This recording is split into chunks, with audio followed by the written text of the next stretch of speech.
Hi everyone.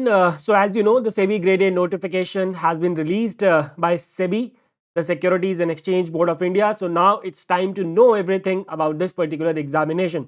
Because जिस रास्ते पे आप चलने जा रहे हैं, of course, उस रास्ते के बारे में आपको पता होना चाहिए. So in this particular video, my dear friends, we are going to talk about the eligibility, the exam pattern, the syllabus, and we are also going to talk about the salaries and allowances of a SEBI Grade A officer. Right.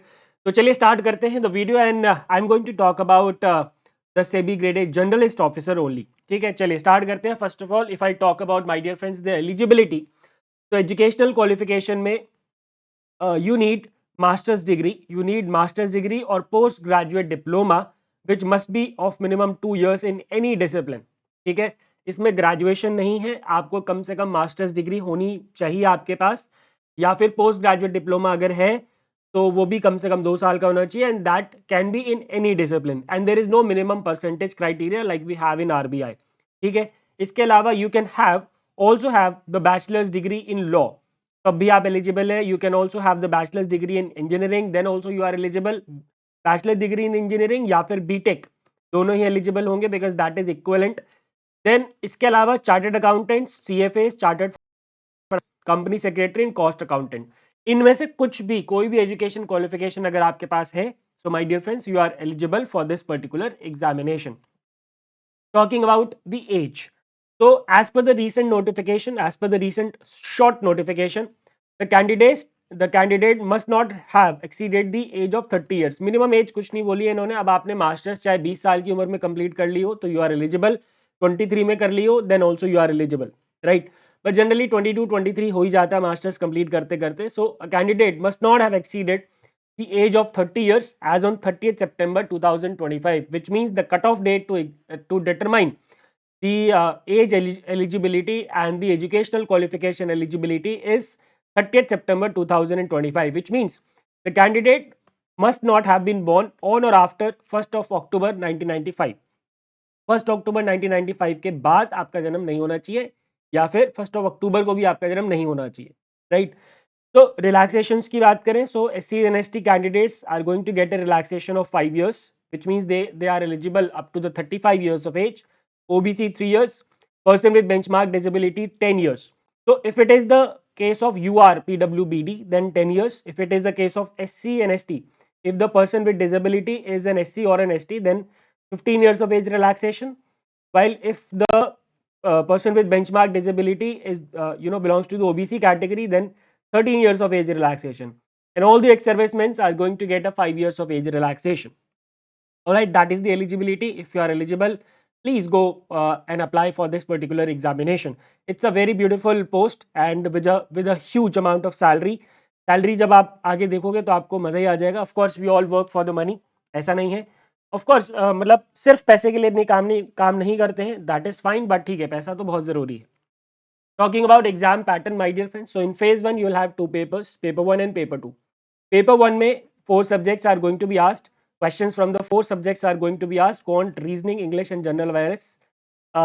Total maximum marks होगा इसका 100. The duration that you are going to get is 60 minutes.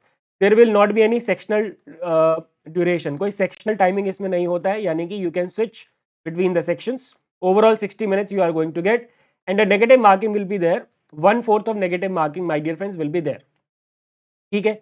Talking about paper 2, if I talk about paper 2, so they ask they ask questions from 7 subjects.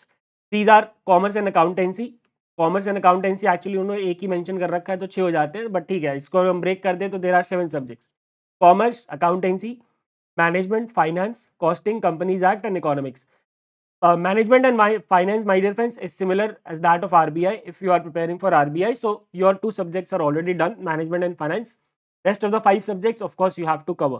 If you are from commerce background, definitely you are going to have an edge. If you are a CA, definitely you are going to have an edge over the others, because if you are CA, then all you have to do is to revise. Okay? The maximum marks for this particular paper will be 100. The duration will be 40 minutes only, and the negative marking, there will be 1/4 of negative marking. ठीक है जी, clear है. This was the phase 1. अब इसमें एक बहुत अच्छी बात है जो कि आपको ध्यान रखनी है, that in phase 1, my dear friends, they have already provided you the cut off that you need to obtain to go for the phase 2 examination. So you'll have to score minimum 30% marks in paper 1. There will be no sectional cutoff, right? And in paper 2 you'll have to score minimum 40% marks. If you are able to score minimum 30% and minimum 40%, minimum 30% in paper 1 and minimum 40% in paper 2, and overall if you are able to score 40%, then you will be writing the phase 2 exam of SEBI grade. ठीक है, यानी कि इसमें कोई merit based cut of नहीं निकलती है, इसके अंदर कट ऑफ उन्होंने फिक्स कर रखी है. Those people, all of them who are who are going to score 30% in paper 1, 40% in paper 2 and overall 40% combining paper 1 and paper 2, तो you are you will be selected for phase 2. 30% का मतलब कितना हो गया, paper 1 में आपको 30 number लाने, paper 2 में आपको 40 नंबर लाने और ओवरऑल 200 में से 40% यानी कि ओवरऑल 200 में से आपको 80 मार्क्स लाने. ठीक है जी, क्लियर है. अब ऐसा नहीं हो सकता कि आप यहाँ पे 52 नंबर ले आए और यहाँ पे आपके 28 नंबर है, तो टोटल तो आपका 80 हो जाएगा, बट यहाँ पे क्योंकि 30% का क्राइटेरिया नहीं हो पाएगा फुलफिल, देन आप फेज 2 के लिए क्वालिफाई नहीं कर पाएंगे. ठीक है, तो 30% in paper 1, 40% in paper 2 and 40% aggregate you will have to score to qualify for phase 2. ठीक है, coming to the phase 2 exam pattern my dear friends. Phase 2 exam pattern में दो पेपर होते हैं. Again paper 1 will be English descriptive, in which you'll have to write the descriptive answers on the computer. Computer based test होता है ये, computer पे आपको typing करनी होती है. एसे, प्रेसी एंड आरसी, ठीक है, या फिर लेटर राइटिंग, इन चारों में से कोई 3 क्वेश्चंस आते हैं. This will be of 100 marks, the duration will be 60 minutes. इसका जो मिनिमम कट ऑफ है दैट इज 30%, बट यहाँ पे ध्यान रखना, यहाँ पे मेरिट बेस्ड कट ऑफ होती है, उसके बारे में मैं आपको बताऊंगा आगे, don't worry. The weightage will B 1/3. ठीक है, इसका वेटेज 1/3 होता है, 2/3 नहीं होता है. ठीक है, the weightage of phase 2 paper 1 will be 1/3. ठीक है, पेपर 2 में सेम सब्जेक्ट्स होंगे, पेपर 2 में सेम सब्जेक्ट्स होंगे. ठीक है, जो आपने पेपर 2 फेज 1 में देखे थे वही सेम सब्जेक्ट्स यहाँ पे पेपर 2 फेज 2 में भी होंगे. मैक्सिमम मार्क्स यहाँ पे भी 100 मिनट्स होगा, बट यहाँ पे ड्यूरेशन कितना हो जाएगा, 90 minutes, because the level of questions are going to be higher, are going to be difficult than those in the phase 1. ठीक है, कट ऑफ इसका होगा 40% and the weightage will be 2/3. ठीक है, अब इसमें अगर नेगेटिव मार्किंग की बात करें तो यस 1/4 होगा. ठीक है, और ये वाला जो है ना, यहाँ पे पेपर 2 जो है, phase 2 paper 2, there will be no descriptive questions, the entire paper will be objective question based only. ठीक है, ऑब्जेक्टिव क्वेश्चन बेस्ड पेपर ही होने वाला है ये आपका, राइट.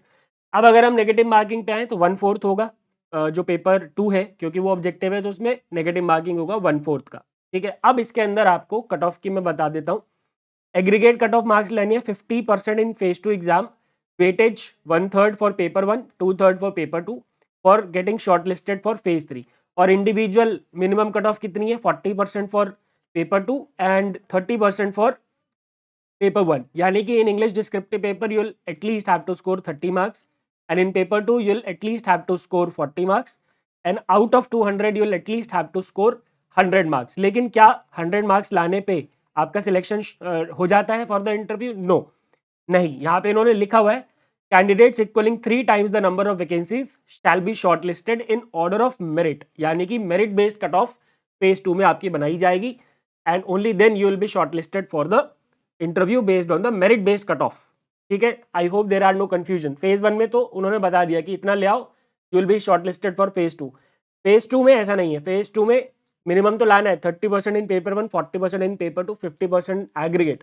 बट उसके बाद जिन लोगों के 50% एग्रीगेट, 30% पेपर 1 और 40% पेपर 2 आ गए होंगे, उनमें से फिर equal to 3 times the number of vacancies जो है मेरिट लिस्ट बनाई जाएगी और उन लोगों को फिर इंटरव्यू में बुलाया जाएगा. तो जो थर्ड स्टेज होता है my dear friends, that is interview. And interview में जो फेज 2 के मार्क्स हैं, that will be given a weightage of 85%, while the marks obtained in interview shall be given a weightage of 15%. ठीक है, 15% का weightage आपको मिलता है इंटरव्यू में और 85% का वेटेज होता है फेज 2 के लिए. क्लियर है जी, क्लियर है. चलिए, तो that was the exam pattern. अब आते हैं सिलेबस पे. सो अगर मैं फेज 1 पेपर 1 की बात करूं, फेज 1 पेपर 1 की बात करूं, क्वांट रीजनिंग इंग्लिश, तो quant reasoning English my dear friends वही बेसिक आपका सिलेबस है जो कि हर एग्जाम में रहता है. There is no difference. The level is not at that of RBI, it is of the NABARD's लेवल. So it is, if you are preparing for RBI or NABARD, so quant reasoning English will be a cakewalk for you, don't worry. जो इसमें GA होता है that will be financial current affairs based. इसमें majority आपको focus किसके ऊपर करना है, फाइनेंस करंट अफेयर्स के ऊपर, राइट। फाइनेंस करंट अफेयर्स में भी specifically you need to focus on RBI circulars, SEBI circulars most importantly, and other finance related news. ये आपका सिलेबस है। सबसे पहले कॉमर्स एंड अकाउंटेंसी, ये सिलेबस आप यहाँ से स्क्रीनशॉट ले सकते हैं। फिर उसके बाद मैनेजमेंट, ठीक है, ये मैंने पिछले साल की जो नोटिफिकेशन थी वहीं से निकाला है, and most probably the there will not be any particular major changes. Then we have finance, financial system, financial market, general topics of finance. Then we have a syllabus for costing, Companies Act and economics. ठीक है, ये आपका syllabus हो गया पूरा। Syllabus की आप लोग स्क्रीनशॉट ले सकते हैं, ठीक है, यहाँ से, या फिर मेरे टेलीग्राम चैनल पे आप इस पीडीएफ को ले लेना, ठीक है, don't worry. Now salaries and allowances पे आते हैं। तो salaries and allowances my dear friends, अगर हम बिल्कुल लेटेस्ट नोटिफिकेशन की बात करें, जो शॉर्ट नोटिफिकेशन आया है उसके हिसाब से, तो जो बेसिक पे होगा that will B 62,500 and including all the allowances like grade allowance, special allowance, DNS allowance, family allowance, local allowance, learning allowance, special grade allowance, etc. तो अगर आपकी मुंबई में पोस्टिंग होती है, so you will be drawing a handsome salary of 1,84,000, ठीक है, 1,84,000 without accommodation and 143,000 with accommodation, ठीक है जी, which is I believe a beautiful salary. अगर आप अपने करियर की शुरुआत कर रहे हैं तो 1,80,000 रुपए के आसपास अगर आपकी सैलरी है, तो that will be my dear friends, that is a very good salary. And this is not it, ये आपकी सैलरी तो चलो पर मंथ आ ही रही है, इसके अलावा कुछ ईयरली अलाउंसेस भी होते हैं, like leave fare concession, medical expenses, eye refraction, education allowance, knowledge updation allowance, briefcase, conveyance expenses, house cleaning allowance, etcetera etcetera. और जब हम ये सब मिला देते हैं तो it becomes 34 lakhs per annum। और ये मैं अपनी तरफ से नहीं बोल रहा हूँ, there was a news related to SEBI officers a few days ago, right, in the newspaper. There they have mentioned that something news wise कुछ ऐसी थी कि 34 लाख पर एनम के बावजूद भी ऐसा वैसा। तो there the annual package of SEBI grade officers my dear friends is 34 lakhs per annum. And I believe किसी भी अच्छे बी स्कूल से भी अगर आप एमबीए करेंगे तो आपको इतनी ही लगभग सैलरी मिलती है, इनफैक्ट इतनी भी नहीं मिलती है कई, in most of the cases. तो ठीक है, तो 34 lakhs per annum is a very decent salary, but this is not it. ये पाने के लिए आपको बहुत ज़्यादा एफर्ट लगाना पड़ेगा, you will put a lot of hard work, you will have to show a lot of determination to crack this particular examination, ठीक है। So that is all for this particular video, my dear friends. We are very soon going to launch the crash course on SEBI, where India's best teachers are going to teach you all these subjects।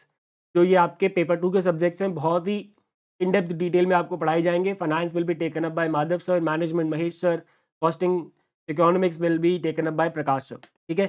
So stay tuned for the launch of the SEBI crash course. Thank you very much for being with me. Goodbye, take care, and God bless.